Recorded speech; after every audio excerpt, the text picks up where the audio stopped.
Every time I've come through, this box kind of sticks out in relation to everything else being so dark and so dour. And I think it's pretty easy to dismiss it because it is kind of blank. But one of the things I was interested in trying to choose for this talk were things that did seem at first blank. I'm often interested in the way artworks embody ideas. I think that's pretty much what draws me. And it intrigues me to think that something like this can embody an idea.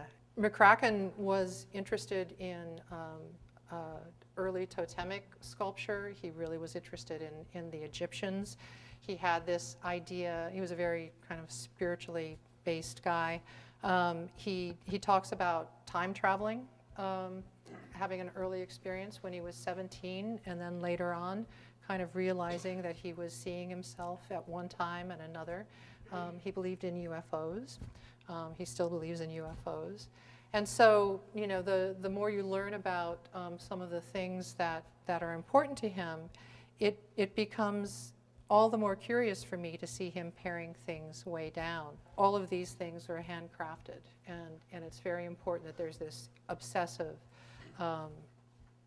attention to it, and that I think he got a lot of, I'm assuming a lot of meditative kind of energy. It's wood and fiberglass. There's a plywood base, and then he puts fiberglass and polyester resin on it, even though it is this thing that has relatively little to it, that it is pretty eloquent, and the message that John McCracken was intending comes through pretty strongly today, even though it was made over 40 years ago. He was interested in an economy and trying to make the simplest thing possible, and that's you know, one of the phrases that he uses. And over there's another McCracken piece, which is one of his planks. And he talks about in the studio kind of, you know, working on things, and one day just seeing a board propped up against the wall and thinking about, you know, well, that's how simple it could be. But he was really interested in the idea of this reflective surface that would reflect your image back to you, and that there was some kind of a mystical kind of energy in that, and that it would actually maybe take the viewer to another plane or another dimension. Forms that were as if an advanced race had come down and left something behind. So what would they make? What kind of pure, beautiful geometric idea would they leave behind for us? And then sometimes he said that he was, you know, making these things for them.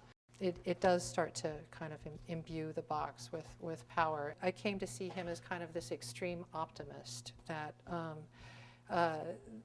through energy, through form, through the kind of attention that he put into his objects, because they don't look like they were touched by human hands. There's this industrial look to it.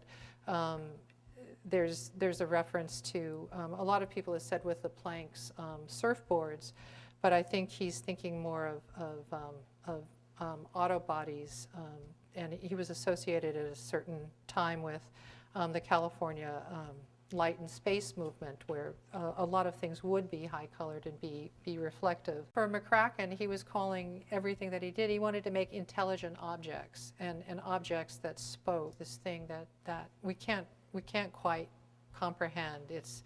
It's light, it's heavy, you know, we expect to see through it, we can't quite see through it, we see ourselves, it's not black, it is. And so I have a lot of admiration for it, because it's such an economical way of embodying a lot of things. This is the other piece that I chose, the Untitled. This one is 69 by Philip Guston. I was interested in, you know, two pieces that were done close to the same time. You know, thinking about what's going on there, you know, how these two different artists were responding to all of the things that happened in the 60s. There are all these little details of your life, of an artist's life, I think, that get kind of passed down, and I always wonder when I read about artists' lives, like what it was really like, because you have all these little sound bites and bits and pieces that make a lot of sense and that kind of help you read the paintings. But I'm always wondering if, just how much interpretation that is, how important these things really were. This painting seems kind of curious to me because, again, in a certain way, like the McCracken, it is kind of blank. It's more blank than I expect to see with Guston, and I'm interested by all of this blue around and these figures just kind of being. This is not a figure, that's not a figure, but they seem to be stand-ins for figures. He was an early friend of Jackson Pollock. He went to New York and became part of the New York School, associated with Motherwell and Pollock and Franz Klein, and worked for about 16 years as an abstract painter, and was celebrated for doing very delicate and lyrical abstractions. And then at a certain point in the 60s, around 66 and 67, he seems to have had this crisis of conscience. He showed some of this work. I don't know if this was among them. In 1970 at the Marlborough Gallery in New York, and there was a kind of a public outcry or a critical outcry that people were outraged that he would return back to figuration. He wanted to tell stories that he said he got tired of everybody talking about the purity of painting when he thinks that painting is impure, and trying to reconcile that all the time was what kept people painting.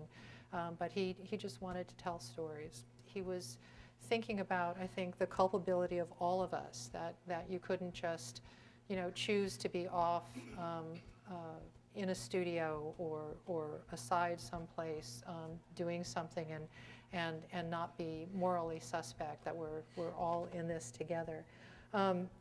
So obviously a lot of his work takes that very kind of clunky, cartoony form. He's simplifying things way down. There's this narrative that's really obscure.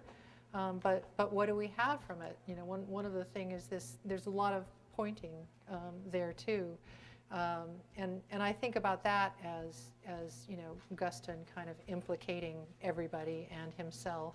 We spent some time kind of thinking about this. This does seem to be it's a pattern, but it's also blood-like.